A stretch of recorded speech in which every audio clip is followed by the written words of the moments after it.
So Argideen Rangers have had a terrific start to the Cork Premier Junior Hurling Championship so far this season, seeing off Ballygarvan and Dripsy on the way to the latter stages of the county championships, and they've Ballygiblin to come as well under really low pressure going into that game. So I'm delighted to be joined here by Bill Fleming, centre back of the team and one of the stars of the campaign so far.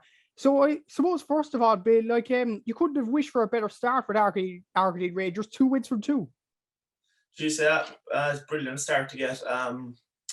Luckily we're qualified going into the last game, which is a big weight off our shoulders. So we knew Ballygarvan game was going to be a massive game to start things off, and we Dripsy then last week, which was important to build on it again. So yeah, 2 wins from 2, can't ask for any more than that.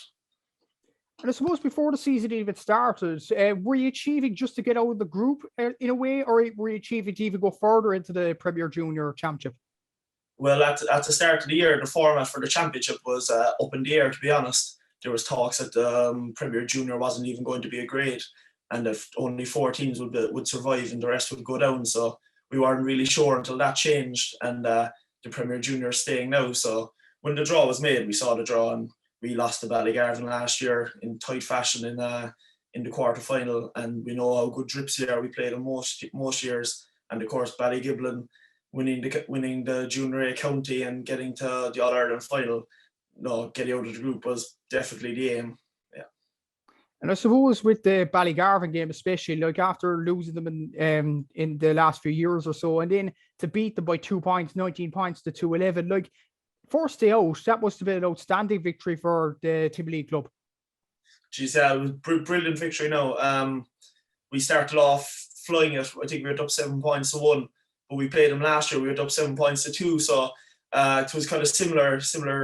They got a goal then after about a quarter of an hour, and I think we kicked on again. I think we were up about 7 or 8 points around half time, but we knew the onslaught was going to come again. And to be fair to them, they're a serious outfit. They brought it all the way back.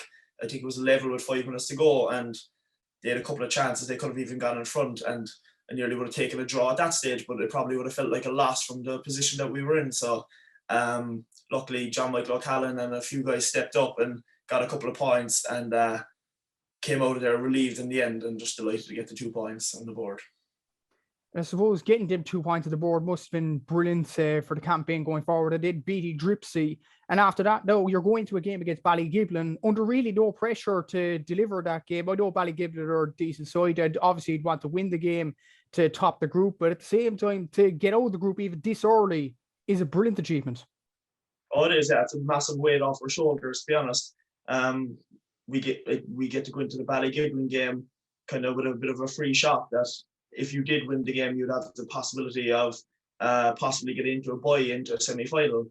Now, obviously, Ballygiblin are going to be raging hot favourites. They've players like Mark Keane, dual star and AFL star, Colin O'Mahony, Colin English, Tipperary under-21 All-Ireland winning captain, Joseph O'Sullivan played Cork Minor. So they have a whole host of brilliant players. So even after the game, we'll have a better idea of how we fare against one of the benchmark teams in the grade. So it's a good game to be looking forward to.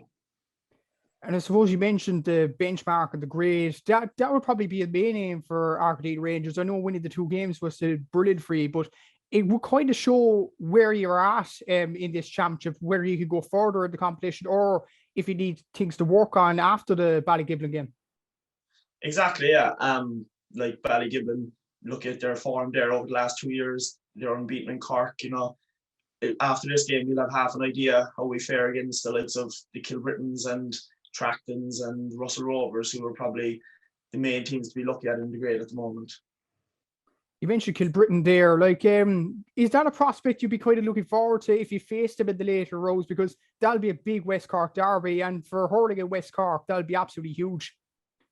Oh, sure, yeah, of course, we don't mind who we play, to be honest, but Kilbritton got to the final last year. We played them last year, and they gave us a good beating inside in Bandon. So obviously, yeah, you'd like to play one of the main teams in the grade, but we'll see how it fares out. I suppose another team in the Premier Junior grade is Barry Row as well. You mentioned that you don't care who you play, but at the same time, playing a Kilbrittain or a Barry Rowe, that'll be some West Cork derby to look forward to if you were to play them as well. Jeez, yeah, we're only just getting overplayed them a couple of weeks ago in football, so that was a tight, tough game. Now, to be honest, those games always there's added a bit extra to them, but no, we don't mind who we play, to be honest. So it doesn't make a difference to us. I suppose at the same time, like you played dual in this, like you're playing junior A football as well. You were close to type of colleagues in the football, to be fair to you. You beat Barry Rowe as well. So how hard is it kind of to juggle hurling and football in the last few weeks? So I could imagine it's very tough, but at the same time, you would imagine the players would relish playing games week in, week out. Exactly, yeah. No, it's very difficult. Like, I think we've such a small, tight-knit group, like probably 12 or 13 is the same team in hurling and football. I think we only had about 21 tagged out the last day against Tripsy, and probably similar in the football. So any injury makes a massive difference to us playing week on week. We've 3 players out at the moment with long-term knee injuries, and we have another 2 away travelling. So we're down to the bare bones. But to be fair, everyone's putting their shoulder to the wheel.